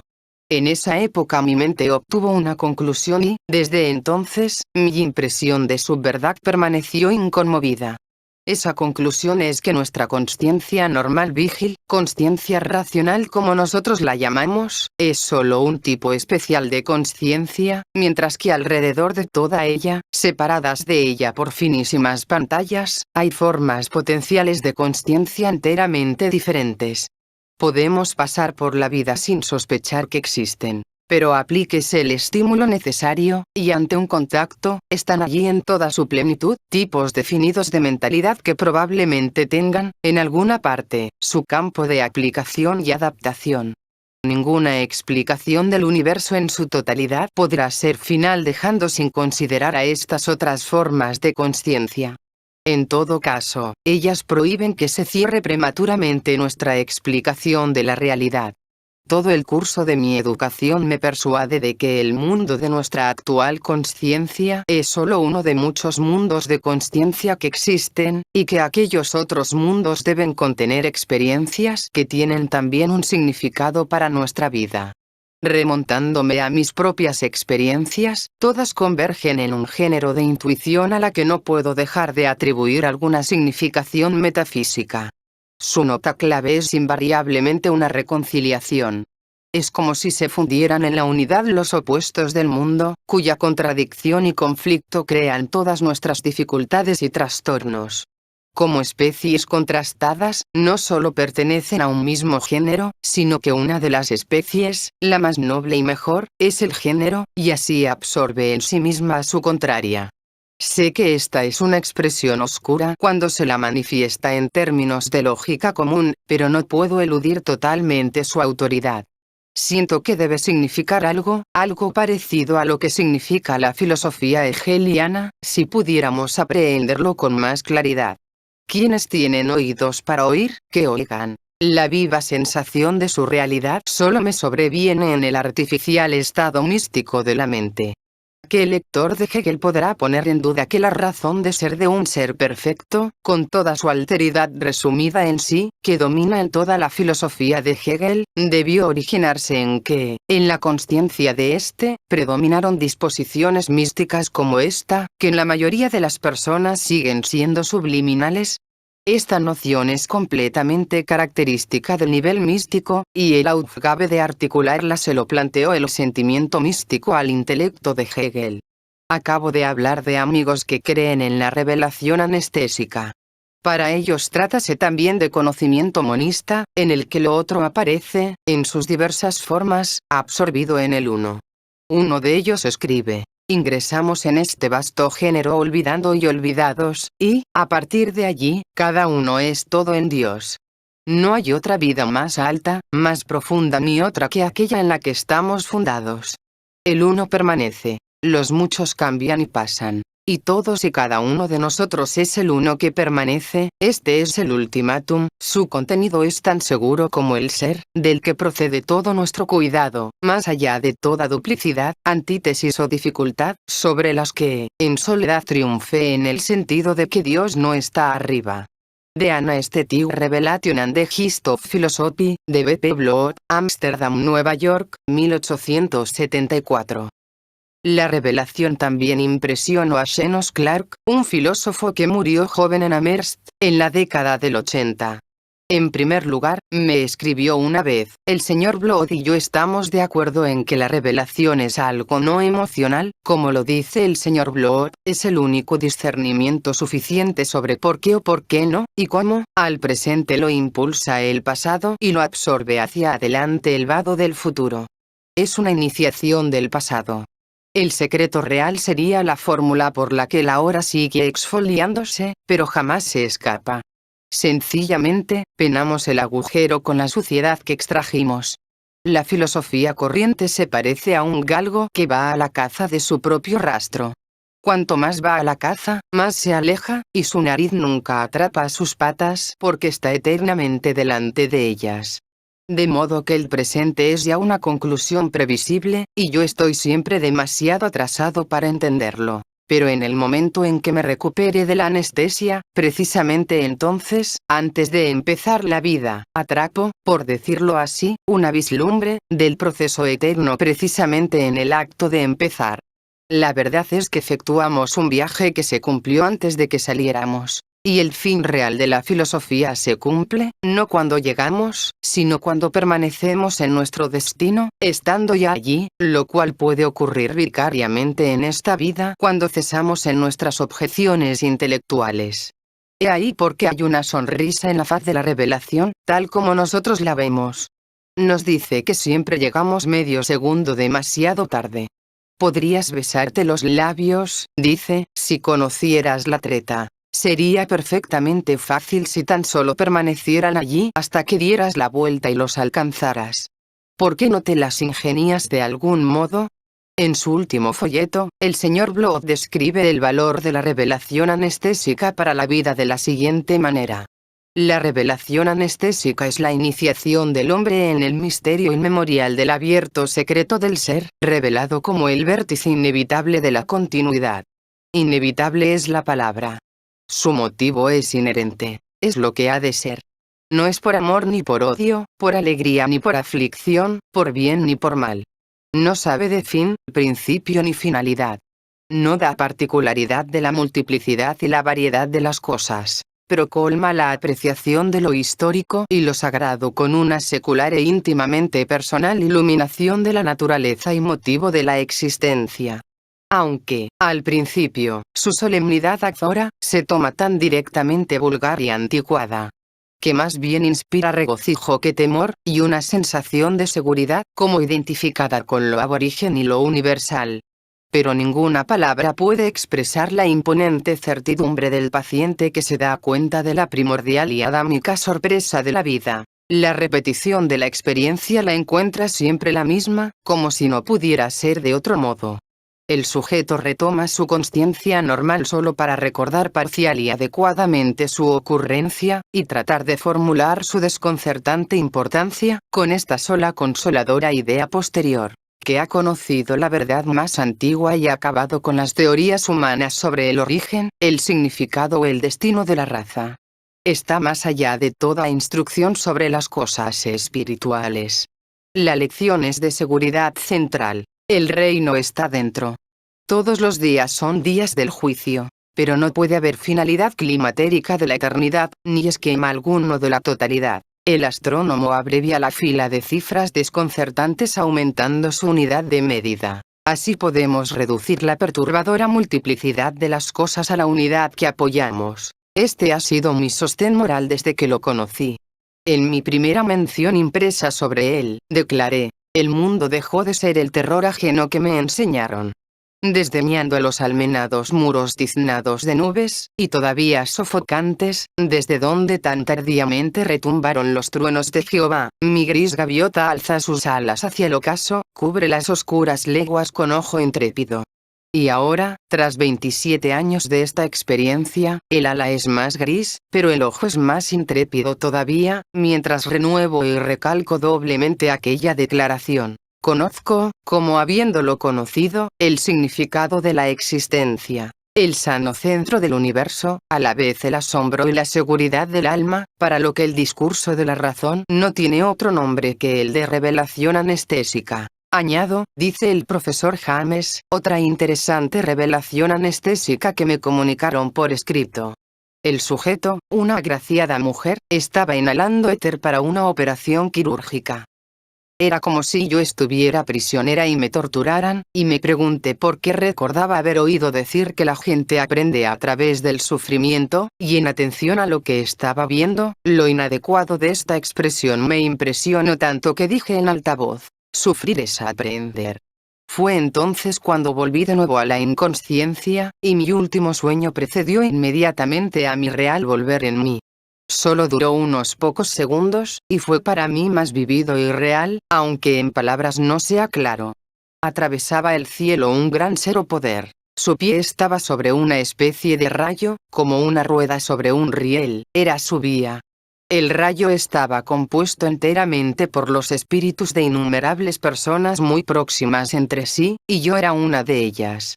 Se desplazaba en línea recta, y cada parte de este rayo o destello entraba en su breve existencia consciente solamente para que ese ser pudiera desplazarse. Me pareció estar directamente bajo el pie de Dios, y pensé que Él molía y extraía su propia vida de mi dolor. Entonces, vi que lo que estaba tratando de hacer con todo su poder era cambiar su curso, torcer la línea del rayo a la que estaba atado, en la dirección en que quería que fuera. Sentí mi flexibilidad e impotencia, y supe que él lo lograría. Me torció, efectuando su giro por medio de mi dolor, lastimándome más de lo que jamás me lastimaran en mi vida, y en el punto más agudo de esto, cuando él pasó, yo vi. Entendí por un momento cosas que ahora olvidé, cosas que nadie podría recordar estando cuerda. El ángulo era obtuso, y recuerdo que, al despertar, pensé que si lo hubiera hecho recto o agudo, yo habría sufrido y visto aún más, y probablemente habría muerto. Él continuó y yo volví en mí. En ese momento, pasó ante mí toda mi vida, incluyendo cada insignificante trocito de zozobra, y los entendí todos. Esto era lo que todo eso significaba, este era el trabajo que todos contribuyeron a realizar. Yo no vi el propósito de Dios, solo vi su intención y su entera inexorabilidad en pos de su arbitrio. Él no pensó más en mí de lo que piensa un hombre, en lastimar a un cartucho cuando está disparando. Empero, al despertar, lo primero que sentí, entre lágrimas, fue: Domine non sum digna, pues yo había sido elevada a una posición para la que era demasiado pequeña. Comprendí que, en esa media hora bajo los efectos del éter, yo había servido a Dios con más claridad y pureza que jamás en mi vida, o más de lo que soy capaz de desear. Yo era el medio de su realización y revelación de algo, no sé qué ni a quién, y ello hasta el límite exacto de mi capacidad de sufrimiento. Al recuperar la conciencia, me pregunté por qué, puesto que yo había llegado tan profundamente, nada había visto de lo que los santos llaman el amor de Dios, nada salvo su inexorabilidad. Y entonces oí una respuesta que apenas capté, y que decía: el conocimiento y el amor son uno, y la medida es el sufrimiento. Doy las palabras como me llegaron. Entonces, finalmente ingresé en lo que parecía un mundo de sueños comparado con la realidad de lo que estaba abandonando. Dice el profesor James que J. Simmons documenta también una experiencia mística con cloroformo, de la siguiente manera. Tras desaparecer el agarrotamiento y ahogo, me pareció estar, al principio, en un estado de blanco total. Luego sobrevinieron destellos de una luz intensa, alternados con negrura, y con una aguda visión de lo que sucedía en la habitación alrededor de mí, pero sin sensación táctil. Pensé que estaba cerca de la muerte. Cuando, de repente, mi alma tomó conciencia de Dios, que se ocupaba manifiestamente de mí, me tocaba, por decirlo así, en una intensa realidad personal y presente. Sentí como si fluyera luminosamente sobre mí, no puedo describir el éxtasis que sentí. Entonces, cuando gradualmente desperté de la influencia de la anestesia, empezó a retomar el viejo sentido de mi relación con el mundo, y empezó a esfumarse el nuevo sentido de mi relación con Dios. De improviso, de un brinco me puse de pie sobre la silla en la que estaba sentado, y grité: esto es demasiado horrible, significando que no podría soportar esta desilusión. Entonces, me arrojé al suelo, y finalmente desperté cubierto de sangre, llamando a los 2 cirujanos, que estaban asustados. ¿Por qué no me mataron? ¿Por qué no me dejaron morir? Los estados anestésicos son muy afines con los extraños momentos que experimentan los epilépticos durante sus ataques. Dostoyevsky, en El idiota, describe con gran inteligencia los estados epilépticos. Entre otras cosas, recordó que, antes del ataque epiléptico, tenía precisamente un minuto en el que, de repente, aparecía un destello luminoso en su cerebro, y con ímpetu extraordinario todas sus fuerzas vitales empezaban de pronto a trabajar en su máxima tensión. El sentido de la vida, la consciencia personal, se multiplicaban 10 veces en estos momentos que pasaban como un relámpago. Su mente y su corazón se inundaban con luz extraordinaria. Al punto se aliviaba toda su inquietud, todas sus dudas, todas sus ansiedades. Todas se fundían en una elevada calma, plena de júbilo y esperanza serenos y armoniosos. Más tarde, al pensar en ese momento, cuando estaba bien de nuevo, a menudo se decía que todos estos fulgores y destellos de la suprema sensación de la vida y la consciencia personal, y, en consecuencia, también de la forma suprema de existencia, no eran sino enfermedad. Empero, finalmente llegó a una conclusión extremadamente paradojal. ¿Y qué si es enfermedad? Decidió finalmente. ¿Qué importa que sea una intensidad anormal, si el resultado, si el minuto de sensación, recordado y analizado después en salud, resulta ser la cima de la armonía y la belleza, y da un sentimiento desconocido y no adivinado hasta entonces, de plenitud, de proporción, de reconciliación, y de extática fusión devota en la suprema síntesis de la vida? Estas expresiones vagas le parecían muy comprensibles, aunque demasiado débiles. Él no podía dudar, ni siquiera admitir la posibilidad de duda, de que eso era belleza y adoración, que era realmente la síntesis suprema de la vida. Él era muy capaz de juzgar eso cuando el ataque había pasado. Estos momentos eran solo una extraordinaria aceleración de la consciencia personal, si ese estado tenía que expresarse con una sola palabra, y, al mismo tiempo, de la sensación directa de la existencia en el grado más intenso. puesto que, en ese segundo, o sea, en el ultérrimo momento consciente antes del ataque, él tenía tiempo para decirse clara y conscientemente, sí, por este momento uno podría dar toda su vida. Entonces, sin duda, ese momento valía realmente la vida entera. Pues eso mismo había sucedido. Él se había dicho realmente en ese segundo que, por la felicidad infinita que había sentido en ese segundo bien podría valer realmente la vida entera. En ese momento, como dijo Rogozin un día en Moscú, en ese momento, me pareció entender, de algún modo, la extraordinaria expresión de que no habrá más tiempo. Probablemente, añadió, sonriendo, este es el mismísimo segundo que no duró lo bastante como para que se derramara el agua del cántaro de Mahoma, aunque el profeta epiléptico tuvo tiempo para mirar todas las habitaciones de Alá. La narcosis o la epilepsia no son condiciones necesarias de los estados místicos de las personas corrientes. Ciertos aspectos de la naturaleza parecen tener un peculiar poder de despertar semejantes disposiciones místicas, dice el profesor James. Más correcto sería decir que este poder se oculta en todos los aspectos de la naturaleza circundante. El cambio de estaciones, las primeras nieves, el comienzo de la primavera, los días estivales, lluviosos y cálidos, el aroma del otoño, despierta en nosotros extrañas disposiciones anímicas que nosotros mismos no entendemos. En ocasiones, estas disposiciones anímicas se intensifican, llegando a la sensación de estar unificadas completamente con la naturaleza. Todos los hombres tienen sus momentos que los afectan más poderosamente que otros. A uno lo afecta místicamente un trueno, a otro una salida de sol, a un tercero el mar, el bosque o las rocas. La voz del sexo contiene también muchas sensaciones místicas de la naturaleza. La sensación del sexo ubica al hombre en la relación más personal con la naturaleza. La sensación de la mujer experimentada por el hombre, o viceversa, se compara a menudo con la sensación de la naturaleza. Y, en realidad, es la misma sensación que es producida por el bosque, por la estepa, el mar, las montañas, solo que en este caso es más vivida. Despierta más voces interiores, toca cuerdas más interiores. Los animales producen a menudo, en los hombres, una sensación mística de la naturaleza. Casi todos tienen su animal favorito, con el que tienen alguna afinidad interior. En esos animales o a través de ellos, la gente siente a la naturaleza íntima y personalmente. En el ocultismo indio existe una creencia de que todo hombre tiene su animal correspondiente, a través del cual se podrá actuar sobre aquel marginalmente, a través del cual aquel podrá actuar sobre los demás, y en el que podrá transformarse o ser transformado. Cada dios indio tiene su propio animal particular.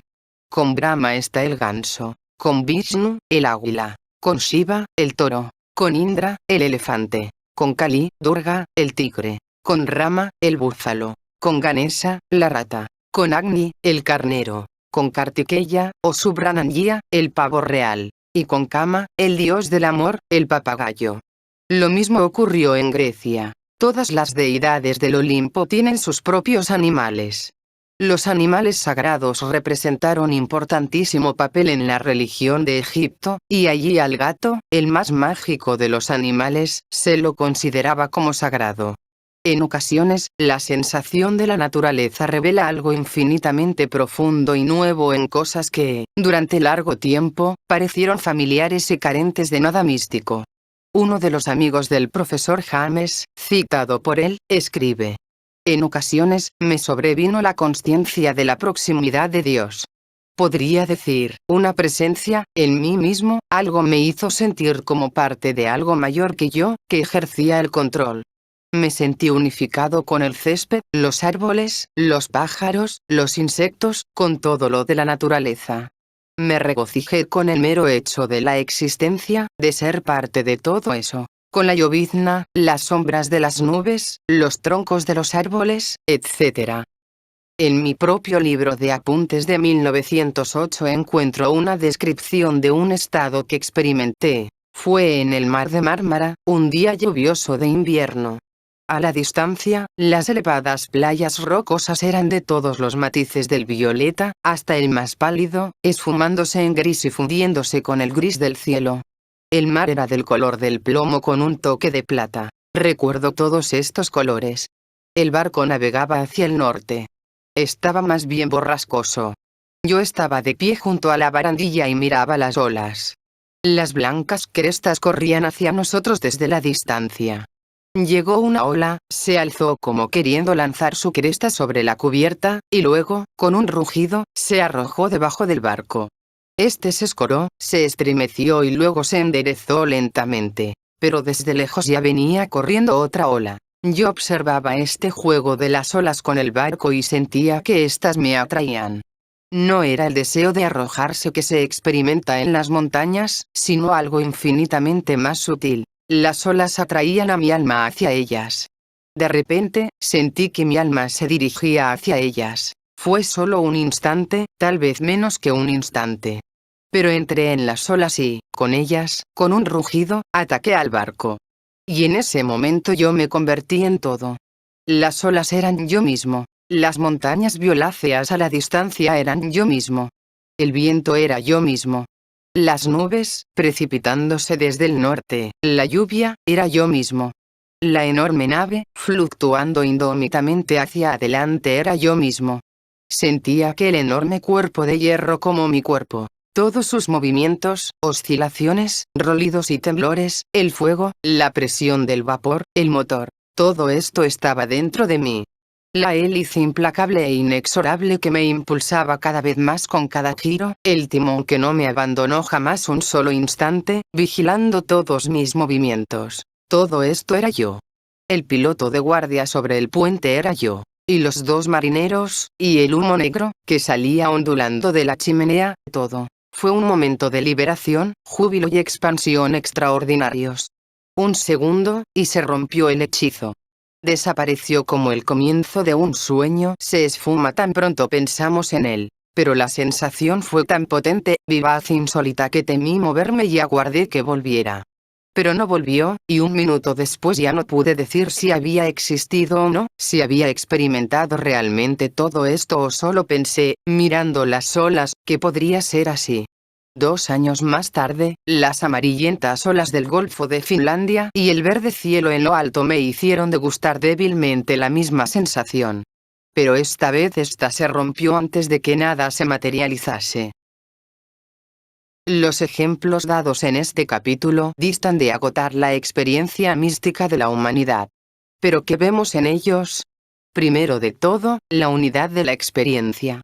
En las sensaciones místicas, todos los hombres sienten definidamente algo similar, algo que tiene el mismo significado y la misma conexión con otro. Los místicos de distintos siglos y naciones hablan el mismo lenguaje y emplean las mismas palabras. Esto es lo primero y más importante que expresa la realidad de la experiencia mística. Luego está la completa concordancia de los resultados de esta experiencia con las condiciones deducidas teóricamente del mundo de las causas, la sensación de la unidad de todo, característica de la mística, un nuevo sentido del tiempo, el sentido del infinito, el júbilo o el terror, el conocimiento del todo en la parte, la vida infinita y la consciencia infinita. Todos estos son hechos reales de sensación en la experiencia mística. Y estos hechos son teóricamente correctos. Lo son como deben serlo de acuerdo con las deducciones de la matemática del infinito y de la lógica superior. Esto es todo lo que puede decirse acerca de ellos.